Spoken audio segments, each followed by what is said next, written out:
podcast is part of the Sports Social Podcast Network.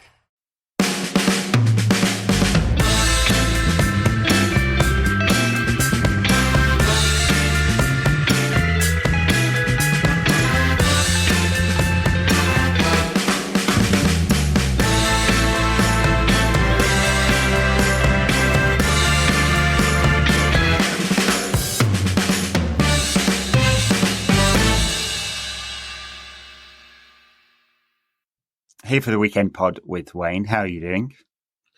I'm good, thank you. How are you? Yeah, very good. You're just back from a trip to Ireland. You didn't stay for the England versus Ireland international then? I don't know why this is my frame of reference, but I was talking about it yesterday because as we were driving through Dublin, we drove past the Aviva and I was with my wife. So obviously it's on Lansdowne Road still. So I was telling her the historical battles. So the one in particular is in 95 where the game was abandoned. Yes, England fans. Yeah. But my memory, I mean, apart from that, my memory is of that gorgeous England kit that we had that was like a maroon. We didn't wear it for very long, but I remember I was wearing that kit on that night. Anyway, that's my only memory of that. And I thought, do you know what? Obviously, as a staunch Irishman, I'm wearing green today to support my fellow compatriots. No, I didn't stay for the game, Ed, but we drove past the Aviva yesterday. But very, very brief relationship with that game.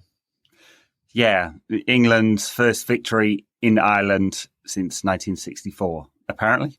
Not that I keep close attention to these things, but there you go. League cars. Goals from two Irishmen. Yeah, that will Irish teach adjacent. them forgetting Cascarino and Mick McCarthy from England's grasp. So there you go. Yeah, I find this all very strange. I mean, I guess I get the sort of the feeling of betrayal since Grealish and Rice both represented Ireland at age group level. I think Rice actually played a couple of friendlies for Ireland as well when he was younger. Yeah, so I get the betrayal, but given I was going to say close relationship. I don't think that's quite the true historical record, but let's just say close relationship between the countries. It's not surprising there have been Englishmen playing for Ireland and vice versa. And I think something like, I was reading a tweet, something like 10 players in the combined squads eligible to play for either side in this game. So it's just the nature of the relationship between the two countries. And Lee Carsley, of course, played 40 times for Ireland and is now the interim manager of England. I don't know what he made of this very strange manufactured controversy about his propensity to sing the national anthem or otherwise. That seemed very odd to me, this whole thing. It was very Ellen Lovejoy, wasn't it? Oh my God.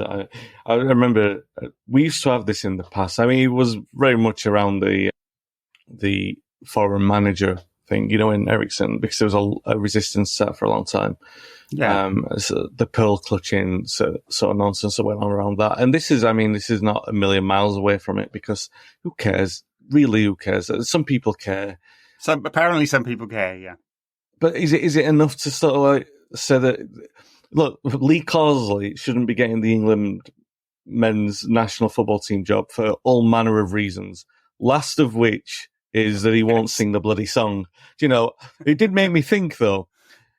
I think we should go the other way with this. I think everyone, every team, every club team should adopt a song. I know that some already have them, but we should have them played before matches. Liverpool have You'll Never Walk Alone, but now the players have to line up and sing it. And then we have to sing, I don't know, Country Roads, if that'll be the song. Or maybe we adopt a new one. Maybe part of the new craze is that we write one. Everyone writes one. Pete Boyle might write one. He's good at doing that. Maybe there's one already in the Old Trafford song library that we can adopt, so you can pick your favourite. Yeah. That'll be a good marketing ploy. There'll be many musicians who want to line up, and like Chelsea, they've got that Chelsea. And which is similar to the Arsenal one, which you all know is Arsenal. Yeah. So maybe we can have some more inventive rhymes for those. And I think that if a manager can't recite his club anthem word for word, get him out. Because immediately. What good are they if they can't do that? This week's controversy seems to have been started in the Telegraph with he must sing the national anthem. And then I saw just on Twitter before we started recording, Jeff Powell, I think in the Mail's written a piece saying he should be sacked immediately because he didn't sing the national anthem. And anyway, look, given I'm not religious, so the God part of the song is a bit odd to me, and I know it's important to many people, so fine. I'm not a royalist, so the King part of the national anthem is a bit odd to me. So apart from that, it's all right. But anyway, it's the kind of very modern culture war, isn't it, around it? As for the actual team, Kobbie Mainoo played for, I can't remember how many minutes, 70 minutes or something like that, did fine, was involved in the build-up for a very nice second England goal. Angel Gomez came on late in the game. He's had a very interesting career, brilliant at youth levels and just not big enough, physical enough to really make it at United, no real pathway, and then went off to Lille and spent a year at Boa Vista and then 2 at Lille and has done really well. I know this narrative, and it will always be the case when someone goes away and does well, that they've made a mistake or whatever. I think he's just taken a natural path. It is incredible that and obviously the prior relationships have helped him get more recognition by the people who were selecting the squad, which isn't a bad thing. And he deserves it because he's gone away, he's taken a chance, he's been bold, gone to a different environment, he's flourished, and he deserves that. And I think sometimes, you can look back at United and say, oh, you made a mistake there. He was such a talented kid, and he took such a bold chance that you want him to do well. Why would you want...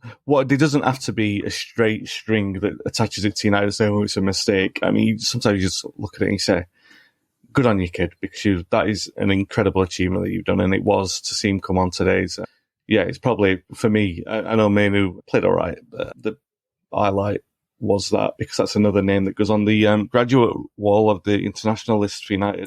That's a very proud list. I fully agree with you. I think he did the right thing for his career. There wasn't a pathway for him at the time. And if Ed Woodward was still around at United, he'd be writing a cheque out for 90 million euros to bring him back. Yeah. Something no doubt. Like that. No. But very good for him. And of course, Lee Carsley was the under-21s and under-20 manager for England for quite some time. And I guess he still is the under-21s manager. And has obviously worked with Angel really well. Elsewhere in international, I didn't pay loads of attention to it. Diego Dalot scored a nice goal for Portugal, assisted by Bruno Fernandes, sort of cutting in onto his right foot from the left and playing it through. And our old friend Cristiano Ronaldo scored his 900th goal. Yep. Have you gone through all 900?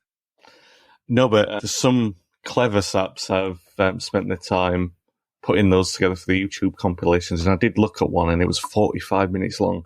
Oh. Look, I know we've had our differences on Ronaldo over the past couple of years talking about him. That's incredible. It's an incredible number. I think we do a pod when we were talking about his 800th, which was scored for United against Arsenal. Right. We may so well have scored done, another 100 since then. At his age, and we have to say at his age, because that's ripe old coming up to the 40, which is, gracefully represented by yourself and myself. The early 40s, very early 40s. Just a number. So, do you have a six-pack like Ronaldo? Are you fully ripped? You know it. I'm not going to show you that. But no, it's an incredible achievement. It's great that a lot of those numbers were achieved while he was in our club. And it's good to see that he's still talking about it. I did see the quip. Or I heard about the quip, sorry. I didn't see him actually say it, but I read about this when he remarked about, because the comparison was made to Pele's number. And he said, well, you can watch all of my goals. And I thought, it is a bit of a knobhead thing, but it is funny at the same time. I mean, look, I think Pele, I won't hear any denigration of Pele. I think he's absolutely incredible. And you look back, people will say, oh, he's from a time that's before Maradona and before Messi. But you look back at some of the stuff that he was doing, and the goal he scored in the 58 final. He was an incredible footballer, and he deserves to be mentioned in it. He's like, the people call him the king of football. He deserves to be mentioned in that breadth.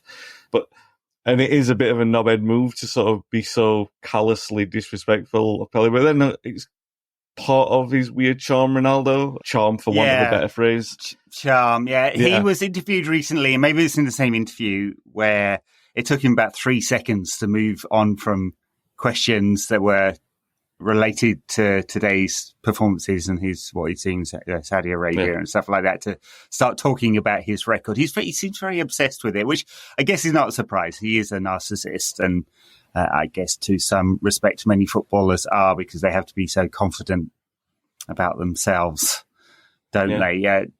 Anthony Gordon did an interview. I know this is a left turn. Did an interview midweek, which was a little bit odd. And I know he was kind of goaded into it by the interviewer, talking about his lack of minutes in the Euros and cry-arsing about it a little bit, which seems a little bit odd. But the interviewer did say, well, wasn't it unfair that you didn't get many minutes when many people were saying you should have got more minutes? Don't you agree with this? And he was like, yeah. Yeah.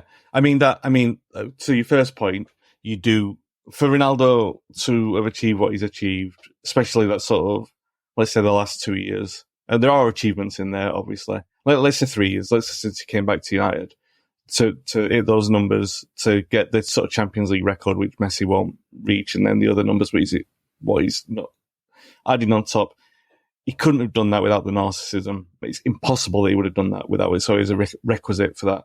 The Gordon interview, I found it strange, and maybe you're right, because I mean, it was the same as the Klopp interview that was published this week, but I think it was actually earlier in the summer, and when it was actually undertaken. So to rerun the quotes now seems like he's having a dig when he's still a dig earlier in the summer, but I'm talking about Klopp's quotes on Sancho.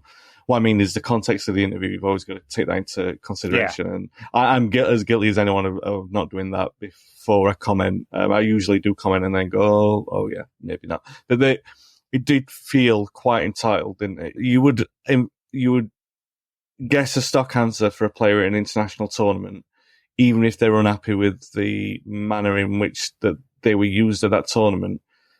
And I'm talking, this is Anthony Gordon, by the way. This isn't Jude Bellingham, who was nailed on to start. This is someone who, was arguably lucky to even being there in the first place because of Rashford being omitted. That's how close that conversation was.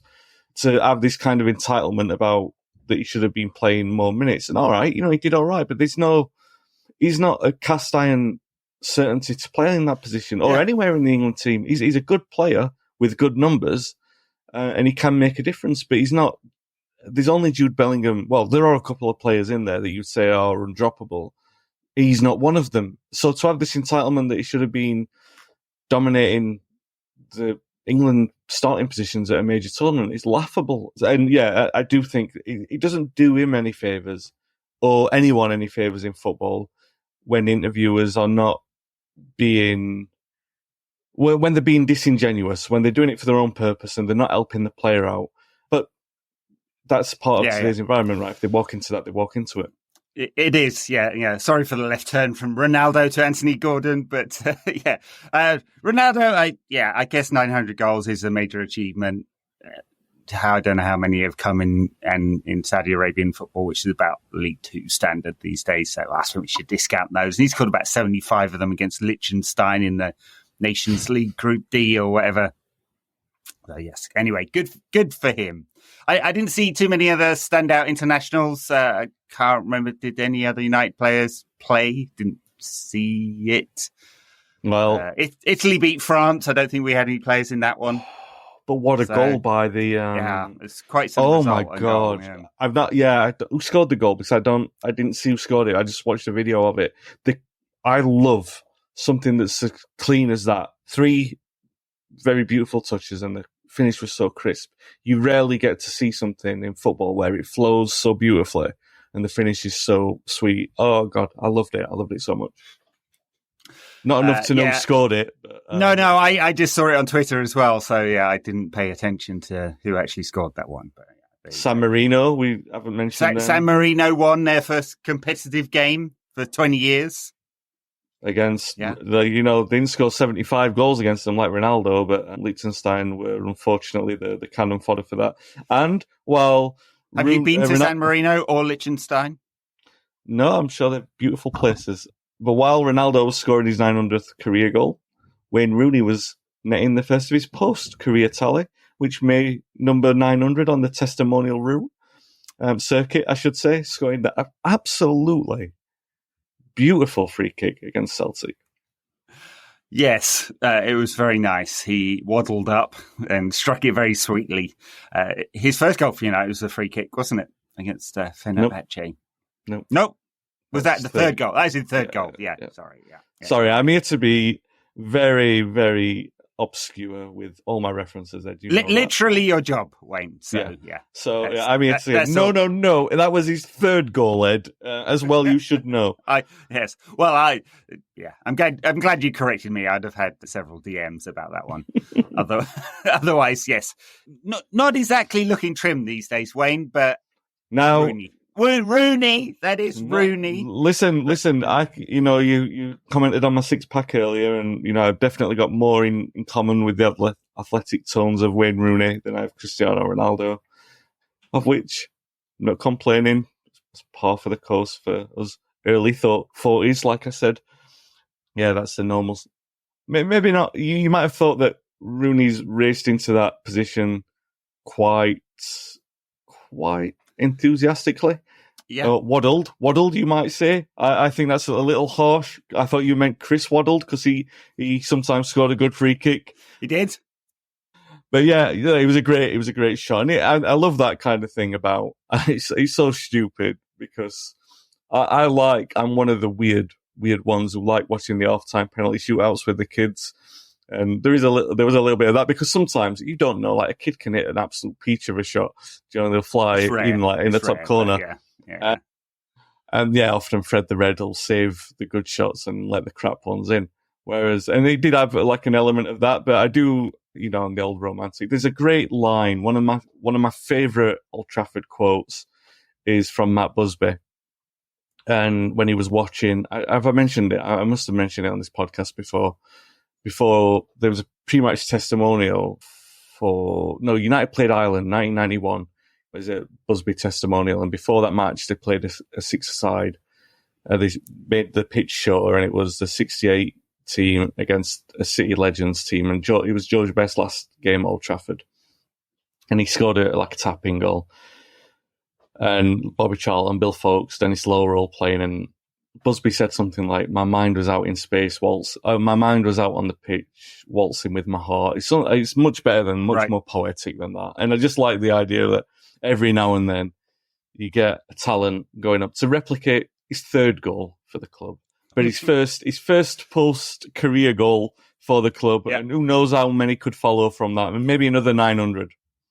He can come back for Soccer Aid every year or something like that, yeah. It was nice to see him. New Plymouth Argyle manager, isn't he? Has had a little bit of a challenging start to the season. They got smashed by Sheffield Wednesday on the opening day. I was going to say still Plymouth manager. Let's not get too excited. At the time of recording, at the time of airing, he's still Plymouth manager. Let's not. It's interesting when he was doing well at Derby in really challenging circumstances and helped save them from relegation. I guess I kind of thought that he might sort of really progress with his career and maybe he'd be looking at top jobs, maybe even the United job one day. And it hasn't quite worked out yet for him. So he went from Derby to DC United and then that short stint at Birmingham, which was very odd because they asked him to play attacking football with players that weren't able to do it, was the general narrative. And now to Plymouth, who, they're doing all right, aren't they, Plymouth, generally, as for the size of club they are. But maybe a challenging role to really move into a top job after that. Yeah, it is. You're right with that. And it's difficult to see what kind of ambition Plymouth had. The ambition Birmingham had was clear. It's evident. There's a trail for what they wanted to do. But with Plymouth, it's difficult to see. You really have to look at the general lay of football and say that Plymouth have got to massively overachieve for him to restore his reputation. And you mentioned the Rooney to United links, and he's commented on them in the past, openly inviting them, and the Everton ones. You get the feeling, and I don't want to be cruel because I've talked to you about this, but this is something I've definitely talked on the podcast before, maybe not at too much length, but when I was doing the bio of Rooney, I talked to a lot of people who work with him in America, and they thought that he was going to be a major catalyst for change in the US. So I felt in sort of like taking on the powers that be and everything like that, that he'd be a transformative manager at club level in the MLS, which could have had major ramifications for the world game, really, if the MLS stepped up its game and became a major player in that. So I felt that, because there are all kinds of things with in terms of like the schedule and refereeing that Rooney seemed to have a big opinion on. And obviously a big opinion doesn't necessarily mean effects for great change, but the people that I spoke to seemed to be convinced of the opinion that he would affect that major change, or he'd be a part in that. Now, coming back to the United thing, just to close off, and I will be very quick on this, you do feel that the pathway that he's taken, after what happened at Derby, because his stock was still pretty high at Derby, he would have probably been better not working since then if he wanted the United or Everton job, because his stock would have been better as a caretaker to be able to go into that, and I don't even think he'd be able to. United, maybe, you never know the craziness that's around the corner with them, and like how quickly they'll disband all the Dutch influence that they've brought in to, like, say, let's bring in Wayne Rooney to be caretaker. You couldn't ever discount that from the realms of craziness that's happened at United over the last 10 years. However, I'd think that very remote. Everton, maybe you wouldn't discount that, but I do feel that his chances of either job would have been greatly improved, at least on a caretaker basis, which I think would be the best way that he'd got of getting in the door if he did not take another job after Derby. No, I think you're right, because he's kind of set his level. I think the challenge with going to MLS is that the way football is structured in the US is it's really quite hard with a salary cap to massively overachieve, right? Like how much influence does a coach have? I mean, a lot, but many percentage points in terms of performance level. No, historically, that's just not true. So it's structured in a way to try and make it quite even, as many US sports are. And I guess that'd have been really hard for him to do that without, at DC United, any real star players. It's not like they were, I think you get 2 or 3 slots in a MLS team, don't you, for overpaid players outside of your cap, and they weren't doing that anyway. So they were one of the worst teams in MLS when he joined, and they still were when he left. There you go. Good luck, Wayne, with your career. Rooney, that is. And you too, Wayne. I know, you're going to clip that. I knew you were going to clip that. You said it in such a way that is getting clipped. No, I don't do clipping for social media, just to create controversy. Maybe I should. Talking of which, Goldbridge had to go at me this week. Did you see that? So what did he say? I didn't see it, Ed. Given that I didn't tag him in a tweet, so he searches for his own name, which is interesting. So I said he was a grifter and a fraud, and he didn't like it. So, what did he say to that? Oh, he talked about, why are you defending players who play badly? And I was like, that's not what I said at all. I was calling you a grifter and a fraud. So he answered a very different tweet. There you go. Yeah. I got many, many messages, as you can imagine, all of which were totally polite and none of which questioned my parentage at all. I did find that quite fun. United news this week, not loads. I guess it's the international week. So actually the heat's off Ten Hag a little bit, because the focus is not on him in a way that it would have been for the entire week post-Liverpool otherwise. But United have signed up Christopher Vivell on an extended basis, so he came in short-term contract. He's the ex-Red Bull Group and briefly Chelsea scouting director. I can't remember what his title is at United, Director of Talent or something like that. He's basically the guy who's heading up some of the talent discovery efforts at United. So he's been extended. I guess he was heavily involved in Chido Obi-Martin and Kone coming to the club this summer, two exciting young talents. Kone has been fully cleared and Chido Obi-Martin has not, as far as I understand it, so far. Yeah, still waiting. Just take a while. Yeah, they do lots of safeguarding checks and so on. These transfers, younger players. Yeah. Yeah, seems sensible. All of these decisions do seem sensible. There was the other appointment this week, wasn't there? Which is making me feel like maybe too many cooks are entering the equation. But I feel anything that is confirmed at the moment, all the things that are being confirmed by the club, or at least confirmed in association with the club, that that the club might not deem it worthwhile to confirm every little thing, but those that are being confirmed they all seem sensible, and those are two serious talents that we've got there at that age, especially the Arsenal lad. Is it something like 9 goals he scored against Liverpool or something? 10. Although, Liverpool's kids last year, we scored 9 against them. Yeah. Well, there you go. If he can take us, if he's 1 goal better than our entire team, then promising. Things are looking good. Yeah. And look, even if he's no good, just the fact that we managed to provoke some cry-arsing from Arsenal fans on Twitter was perfect. Yeah. Oh my God, Ed. They're at it. They're at it again. There was one today tweeting about the Mike Riley game in 2004. They were tweeting a video of it. There's like a 6-minute video that still does the rounds. And we are close to 20 years. 20 years. We're not even at 20 years. It's still crying about it. If this was in 6 weeks and it was a 20-year anniversary, fine, I understand why it's notable. But this has happened 3 times this year already. They still, we had a cast iron penalty turned down in that game, as well as the one that was awarded, which, now on reflection, everyone could see that Campbell brutally chopped Rooney down. But it's like, I always find it funny because the one, you've given me all the ammunition with the talking about cry-arsing Arsenal fans. It always makes me laugh because a couple of years after that game, 2007-8, Adebayo punches one into the net, and United, instead of crying about it for 15 years, doing video replay, going, we lost the title. What we ended up doing was, I know this is a novel concept for any Arsenal fans like watching this, but pass it on, because obviously it's a lesson that your team could do with even now, because maybe it's an endemic issue that riddles Arsenal Football Club.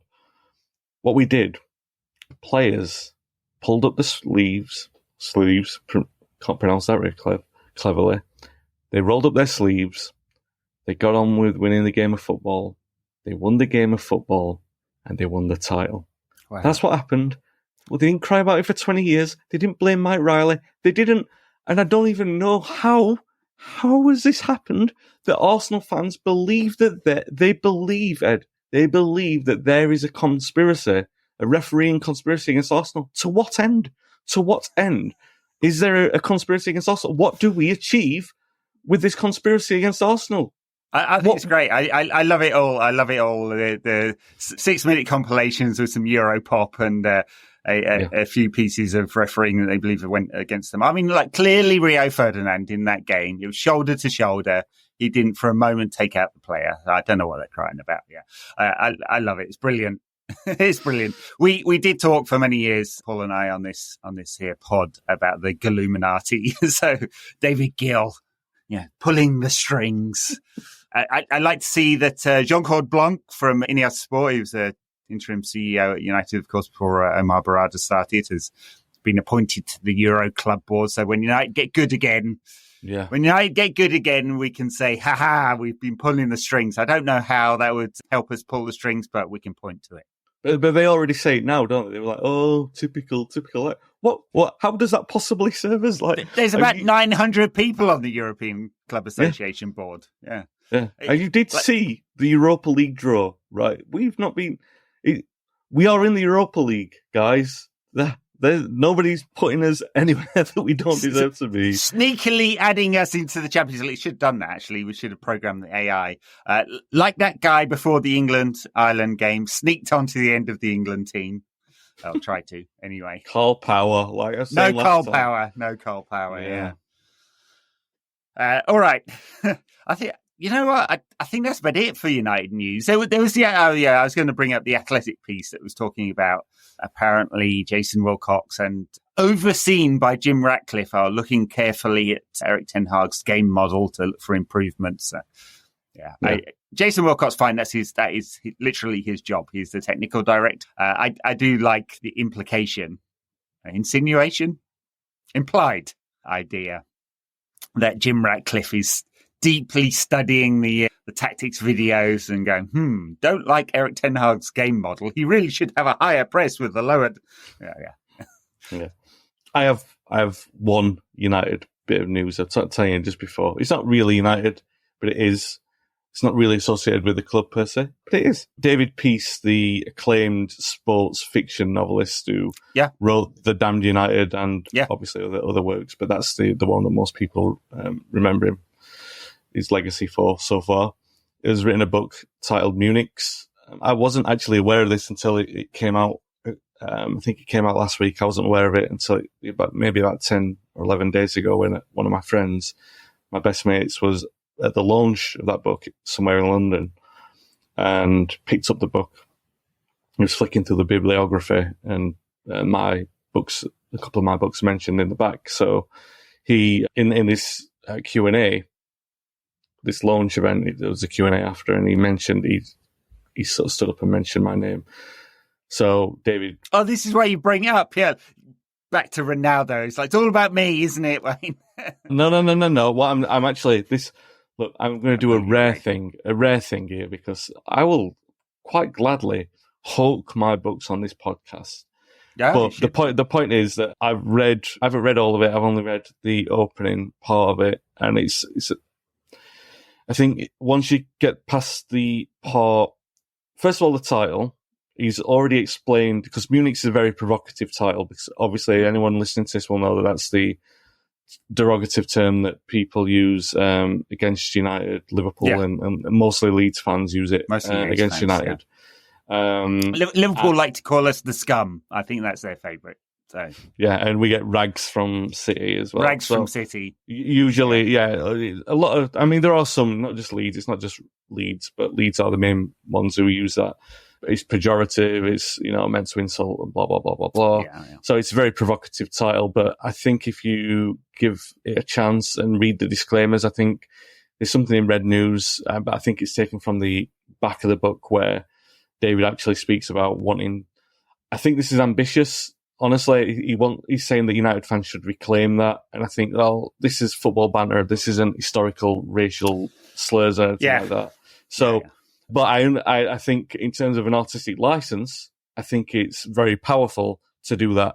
What I will say is it's not necessarily representative of what you would expect from the book. The book is moving. It's a fictional account of the real event, so told in his way. It's very, very emotional, as you would expect. It's so well written. It's fantastic, honestly. And now we're in a space of time, September. Munich's not really in the United vocabulary so much, so it's something that you can pick up, and you're doing it almost obviously with sentiment, but not with the present sentiment of you're in the moment where everyone's talking about it, where it is what it is in terms of being part of United's fabric, and you just absorbing it for that. Ed, honestly, I'm saying this is what I'm talking about, obviously nothing to do with me. I can promote this book, tell you that it's very, very valuable. People who aren't that familiar with Munich, and there are a lot, everyone knows the story, but I think that lots of people know the story but aren't that familiar with it. Get this book, read it. The research for it is impeccable, not just because he's used my work, obviously, but his research otherwise is impeccable. So there's nothing really in there that you say that's out of taste, it's bad or anything like that. Honestly, do yourself a favour, read it. It is beautiful. And we should have him on the pod to have a chat about it. I always enjoyed David Peace's books. In fact, he started out writing historical fiction, and mainly set in Leeds and Yorkshire. I think his first few books were, and then obviously The Damned United. So I will check out Munich's for sure. It is interesting, since we're talking about it, there's kind of offensive names, Munich's, Rags, the Scum.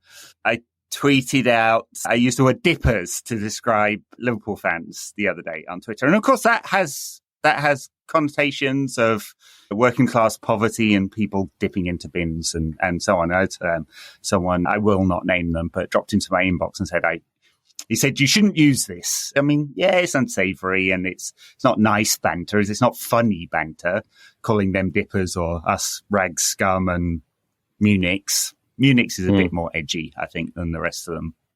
Yeah. Of all the terrible things in football, I'm not sure this is the one I care about that highly.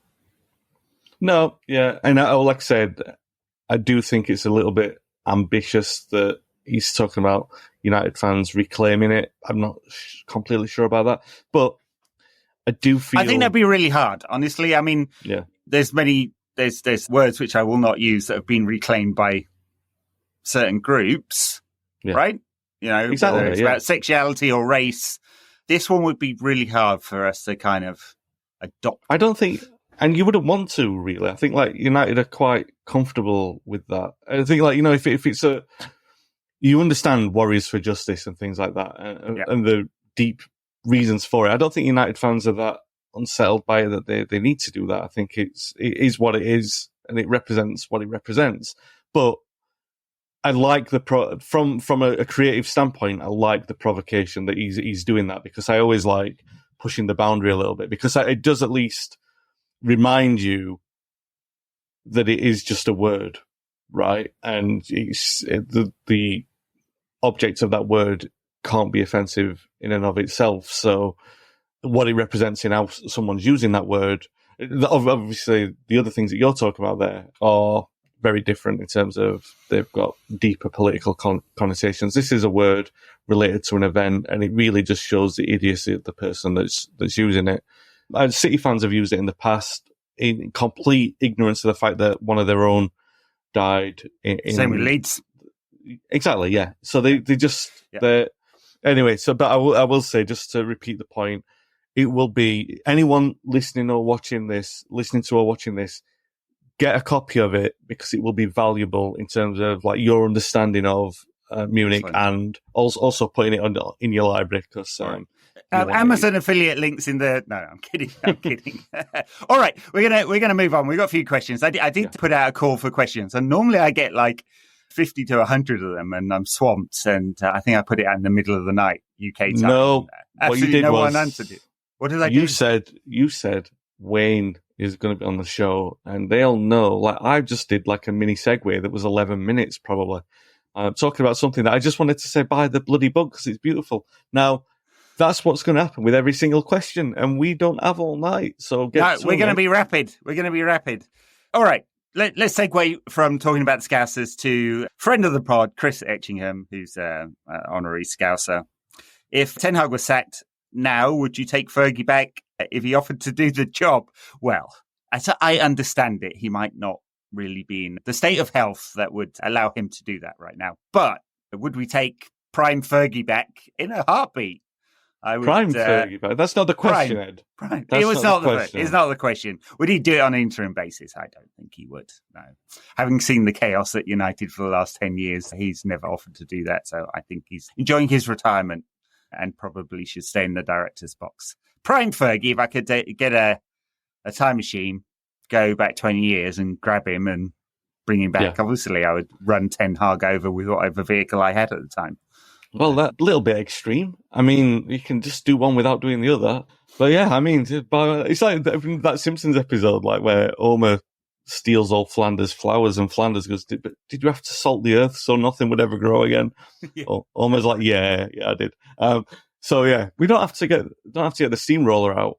Prime Fergie, obviously, yes, because he was such a roller with evolution that kind of thing. But I think he got out when he got out. Social media. Did he call Raiola a shitbag? Imagine having to deal with shitbags every week, as his job would. He was not a fan of Raiola, let's say. No, and obviously we've still got a lot of the clients from his agency still at the club. I know it's the lady who took over his name, Rafaela Pimiento. I think she's more agreeable. Yeah. I mean, anything is by comparison, right? So, yeah, no, I don't think latter day Fergie. This current Ferguson, I think he would lament the current state of the game. There's so many different things as well. But I mean, if you're looking for a manager who can take on a challenge like City, he's he'd relish it. Yeah, he'd be able. I don't have any worries about that. People say, Ferguson versus Guardiola or whatever. Interestingly, I wonder if this is where Chris has come up with this, is because Sky Sports put a thing out saying it was the greatest of all time. Oh, God, yeah, I saw that. Which is just... There's only one answer. Yeah, I mean, there's not even... You are... There are people on there saying Jurgen Klopp. one Premier League title. Come on. Well, also, Arne Slot also did say Kenny Dalglish as well, which I thought, I don't mind that because you've got to ingratiate yourself in there, and fair enough.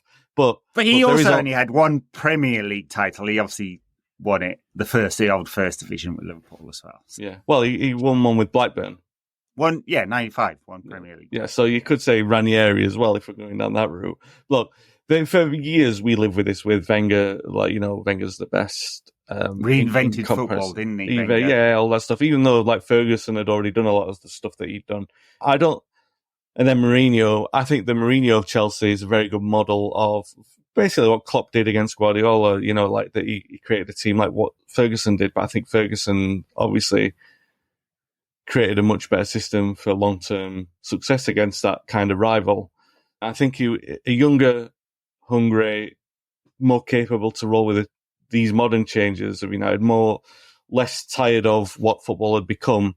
I think a hungry Ferguson at a younger age would have absolutely devoured this. And I think the league is so poor that he would have reinvented what consistency is, because he was all about hunger and not about systems. And hunger is much more valuable than anything that Guardiola's put in at City. So yes, I mean, not that he didn't have tactical nous, but also surrounded himself with the right people. A place for United, a place for my head, sorry, says ticket prices. Villa's ridiculous Champions League ticket prices. United charging away Barnsley fans 40 quid for a third round Carabao Cup tie. Question, when will it stop? I mean, the 20 is plenty thing is not in the Carabao Cup, so it is a shame that United don't do that as well for this kind of game. It's not as bad a crime as Villa charging £97 for a Champions League Cup game, and there only being one option for children, which is only under 14s, not under 18s, and in one section, and there's only a few of them, apparently 30 quid tickets. Oh, the Villa thing is disgusting. I've seen a lot of Villa fans who they need the money. By the way, that's partly why they're doing it. Yeah. Yeah, they're talking about the guy who's chairman, whose name escapes me, but a lot of complaints have gone into him because obviously he's not going to be a Doug Ellis. He's not going to be there forever. And the damage that you're having on the supporters over a short space of time, considering that they've been there for such a long space of time, and you're not going to be there for all that time, is quite disgraceful, really. It completely contradicts and shows a fundamental misunderstanding for what a football club is supposed to be, especially a club like Villa, especially a club like Aston Villa, whose fans have been through so much. There's one of these top clubs of one of the best clubs in the country, without doubt, an incredible fan base. They deserved everything that happened to them last season. To price supporters out of this kind of thing is nothing short of disgraceful. I'm less annoyed with United about the Barnsley thing because I think 40 quid, did you say, is not that bad for Barnsley's first time to Old Trafford in a generation. I don't think that's a terrible thing. United also are trying to ship all the tickets, as many as they can, because your normal membership can get 2 tickets on the membership, but these, for the Barnsley game, you can get 6. We're all getting the emails for it. All the season tickets holders are getting those. So they've got to try and the discrepancy in the cost in how low that attendance is going to be across the home fans is going to be met somewhere. And I don't think £40 is a terrible price. No, it's not terrible. They have a discussion between the clubs in these ties for pricing as well, because there have been times in the past when United have tried to reduce the prices in order to boost the size of the crowd. And that's not been allowed because obviously they share the gate receipts. All right, Anto Curran says, with the amount of different types of sporting directors at United now, elite performance one appointed yesterday, is there a danger of mixed messages going out? I don't think so. I think actually with the structure that United are building here, there's real clarity in what everyone is doing and they have to achieve. And that's all you really need. You go, hey, we've got a structure in place. This is what we believe our vision is as leader, right? CEO does this, and I guess coming from Ratcliffe and the ownership group as well. But we want you to achieve these things now, with the right kind of tools. So I think on the sporting side of things, United are pretty clear about what they're trying to achieve now. Yeah, no, I agree in principle, in theory. I think in practice, you never know you just never know, right? So I do have that worry. I said it earlier, too many cooks. And we have seen when things don't go right at United. Bear in mind, this is new ownership, new regime, new faces, new names, new relationships with the club, new relationships with existing people at the club. We have no idea in practice how that's going to go down. So you want to say that. I want to say that. I want to believe that. But I couldn't say it without any certainty. And like, the concern of the question is could that happen? That's my concern as well. Like, there's a lot of new people in place all at once. So what it really, really needs is clarity from the leader about these are the things you do. Yeah. And ensuring that there isn't politics between, because if you kind of get some Game of Thrones shit between people, as you've seen at Chelsea in the past, which was a very political culture under Abramovich. And now apparently with differences of opinion in various ownership of their direction, then of course you can get a problem. But in theory, structure is really good. So yes, there's a risk, of course, but it's going to be on Omar Barada as the CEO to lead that properly. Yeah. Devon Anderson says, should we sign Rabiot on a free transfer? Pros and cons. Deschamps was talking about him this week, saying it's very strange he doesn't have a club. He doesn't have a club. Yeah. And he's too good a player not to have a club. The question is, do you take him and his mum as a package? And given he's 29 now? And maybe wants a 4-year contract. Is that the kind of deal we want to do? Because they've been very clear about looking for younger players generally. In fact, they're all under 26, the players they've signed this summer. Masraoui being the oldest one. So we are a bit short in midfield, though, Wayne. What do you think? Yeah. Was it 2 years ago? You're going to tell me the name because I can't remember the name. Rabiot and someone else. The two names mentioned before we signed Casemiro. Everyone shit the bed. Sorry for the language. Frankie de Jong was the one. No. There was another one. There was another one. He had questionable. He'd said or done something questionable. Nautovic. Nautovic. There you go. So there were two names. Yes, well, he'd said some racist shit. Of course. But what I'm saying is, the Rabiot and Nautovic were the names who were being mentioned, and then we said no. Something happened, and where the manager was just biting, we got Casemiro and Anthony instead, and everyone rejoiced. We had the conversation on this podcast where it was kind of like, that's good now, but what about 2 years down the road? Now we're 2 years. Casemiro, yeah.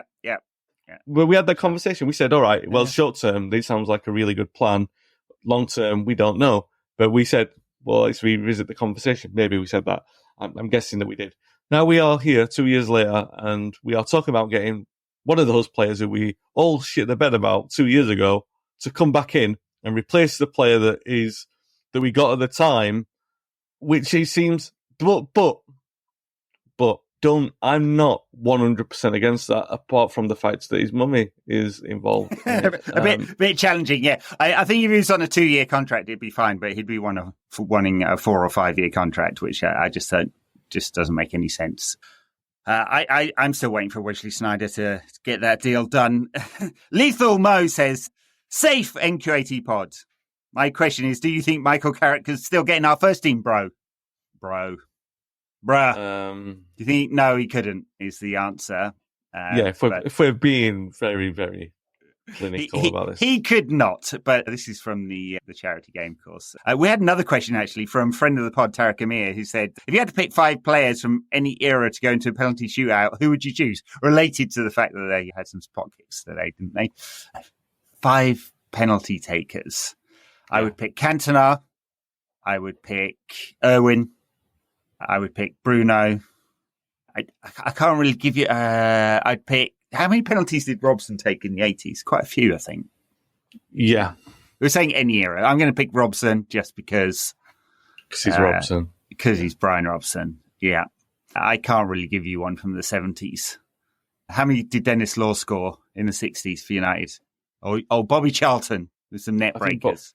Bobby Charlton. Yeah, and I think George took a couple. I don't think Dennis was renowned as I think Tony Dunn took a couple as well.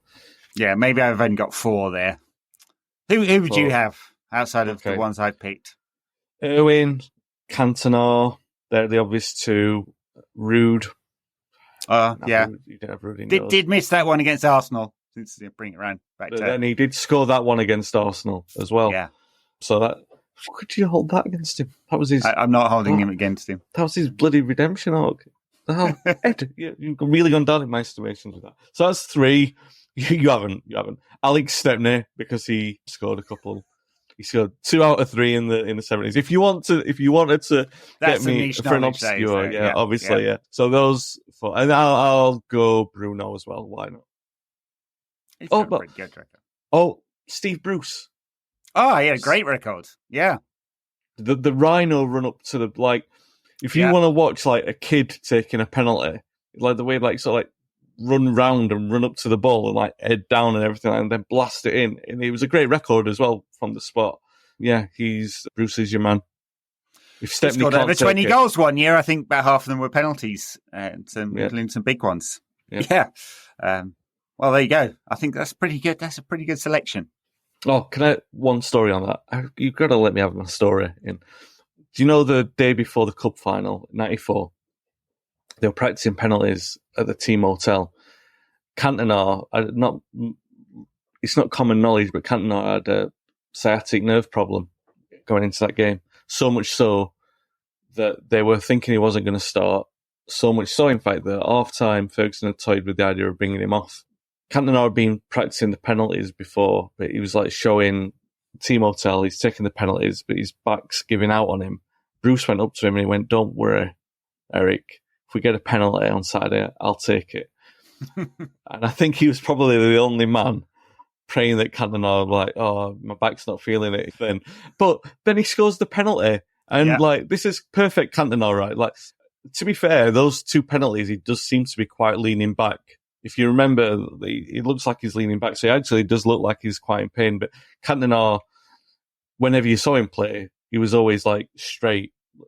And Ed and I are experts in the field of back structures here, so we can tell you exactly how great Cantona's posture was generally. But you can tell in that final that he's got back pain, but the penalties were probably the best that he ever took. So sorry, Steve, but I love that little story. He was like, "I'll take him, Eric. Don't worry about it." As if he had any chance. As if, yeah.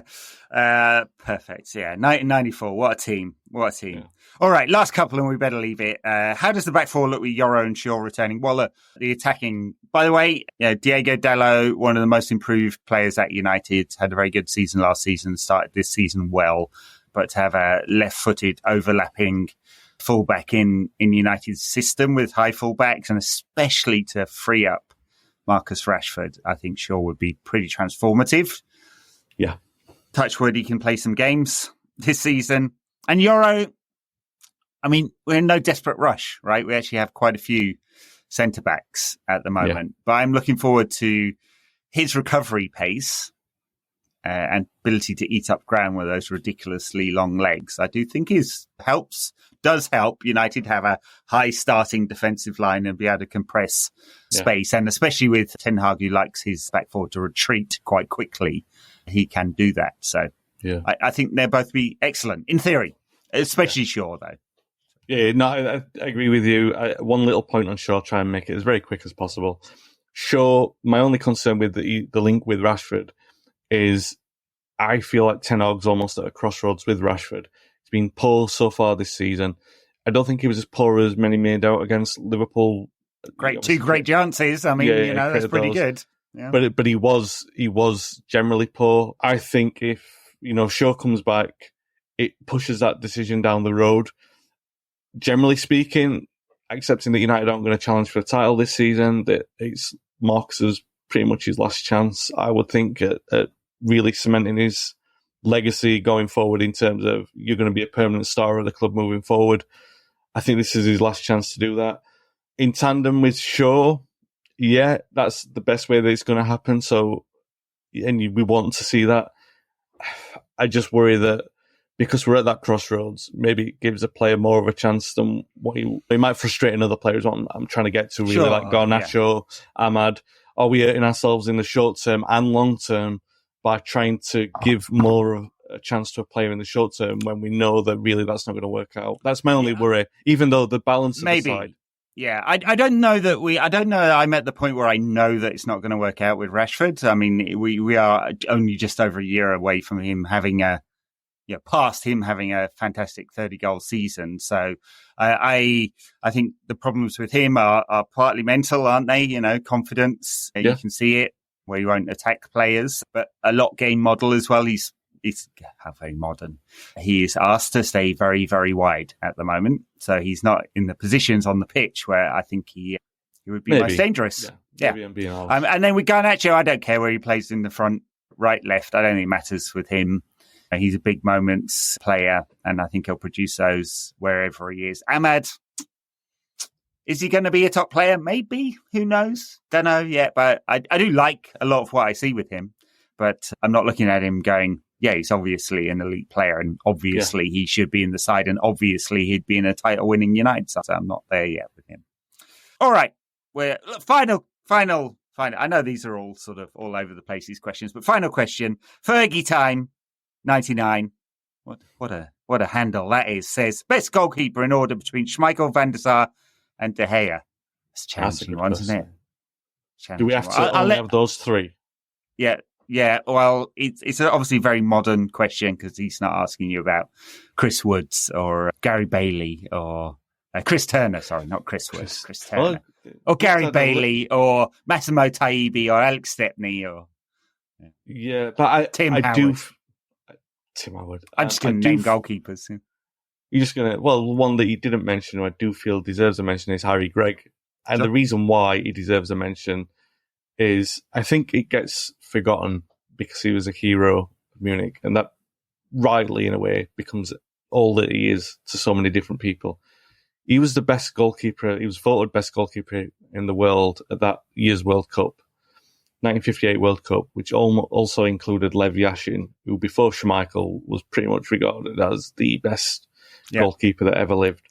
So that's the kind of company that we're talking about. Harry Gregg, at the time that he was signed, there's very little that Busby could do to improve the Busby Babes. I'm sorry to give the history lesson, but it is important for this one, because I really want to make sure that the importance of Harry Gregg, first of all, for his quality, which I've just mentioned, and second of all, for what he contributed as a player, as apart from being a hero, how significant it was. Very little that Busby could do to improve the 1956-7 side. Harry Gregg was brought in to provide was condensing the play up the pitch. What Busby had tried to do to improve the game of his team, knowing that it was pretty much perfect, how could he make it even better? How could he make it more attacking? At a time when the formation was 3-2-5, the fullbacks would overlap. Bill Foulkes would pretty much be the most defensive player because he didn't like to forage forward, so he'd be the right back. In this team, it was right back. Centre back was Mark Jones. He was a traditional stopper centre off, head everything out. Not so good on the ball, just get the ball and move it on. In games against teams who would pack the defences, what Busby decided to do was put Jackie Blanchflower in defence. And Jackie Blanchflower moved from inside forward to half back, which was defensive midfield, to centre back. He was only 5'11", so he wasn't going to win much in the air, but he was really hard as nails, so he wasn't going to lose any physical battles. So to have him there, but he was really good on the ball, meant that United had another attacking player in the team. So that was 9 of the 10 players outfield could attack. Now, in order to make them even more attacking, what Busby did was identify that Gregg, and I think he picked up on it when Northern Ireland played England, he bossed the penalty area in a way that other goalkeepers didn't do. This was an era where they were called liners. Ray Wood, great goalkeeper, stayed on his line all the time. He would come out to claim crosses, but he would always, not very far, his 6-yard box was his domain. Harry Gregg, his 20-yard box was his domain, famously clattering everyone. And in his first few weeks as the United manager, as the United goalkeeper, clattering all of his own players in the box just to claim the crosses. They were all they were apologising to him in a way, oh, sorry for getting in your way. He's like, all right, just get out of my way, kind of thing. In one of the first games he played, we let in a few goals, by the way, in the first few weeks as they were getting used to him. Played Red Star in the first game of that tie at home, 1-2-1. The goal that they scored was a 30-yard lob because Gregg was miles out of his net, a little bit like Andre Onana. But the point was, United's play had become compressed up the pitch by another 20 yards. And if you look at that period of time, they were scoring more goals. There was a famous game where they went to Arsenal and won 5-4. They went to Red Star and drew 3-3 in an incredible game, which Albert Scanlon said that they defended and attacked the best that he'd ever seen the United team play in that game. Maybe a little bit of romanticism, but that's what he said. The point was that what was happening at that time was a complete transformation of how United were playing. And that was down to Greg pushing that play up by 20 yards.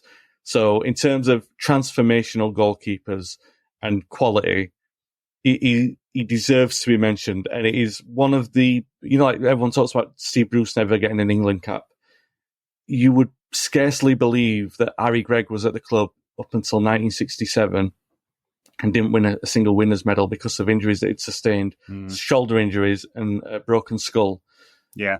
The long-lasting damage of what he picked up in Munich by being such a hero. So I think he deserves to be mentioned in the top three. And there's a reason for what I'm going to say, and I know that this was meant to be a very quick throwaway question that you thought, oh, this one, Wayne, couldn't possibly elongate on. Unfortunately, you know me, right?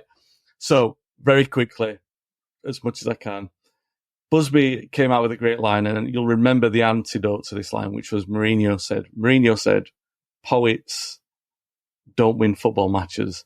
Whereas Busby said, the thing I love most about football is the poetry, which anything tells you the symmetry. Different philosophies. And the contrast of what it takes to run a football club and what Manchester United is supposed to be about. So when I'm mentioning Harry Gregg and I'm mentioning all that, it's because it's the romance and the sentiment that it is all involved in that. And how transformative he was as a player, just in the same way that Eric Cantona was 30 years later. So in my list, I'm going to go Peter Schmeichel. Now I've come to the top three. Peter Schmeichel, Edwin van der Sar, and then Harry Gregg. But those three are much closer together. Schmeichel, I think, by a more considerable distance, but Van der Sar and Gregg very close as a 2 and 3. All right. Yeah, no, my knowledge of Harry Gregg is superficial compared to yours. So of the three, I would go Schmeichel, Van der Sar, De Gea, and taking all their time. If you chop the last 3 years off De Gea's career, I might change my mind. But he was pretty dreadful. Yeah. It's pretty dreadful in those last 3 years for United, whether it was focus or whatever it was that changed how he performed for United. He got the yips, didn't he? And that might change my mind, because at times his performances were, his ability to stop goals, which is what goalkeepers do, was higher than the other two, potentially. At least his reflexes. But his all-round game went, and then he started checking ones into the net, which all good goalkeepers do. Edwin van der Sar, 2011 Champions League final, lit one in his near post. Peter Schmeichel, in one of his early games for United, absolute rick against Atletico. Do you remember that one? No. So, it was. It wasn't his first game for United, but it was very early in his time with the club. All right, we'll leave it there for this week. Thank you very much, everyone, for your questions, thoughts, points, feedback, criticism, prodding, and so on. We'll catch you soon. Bye now.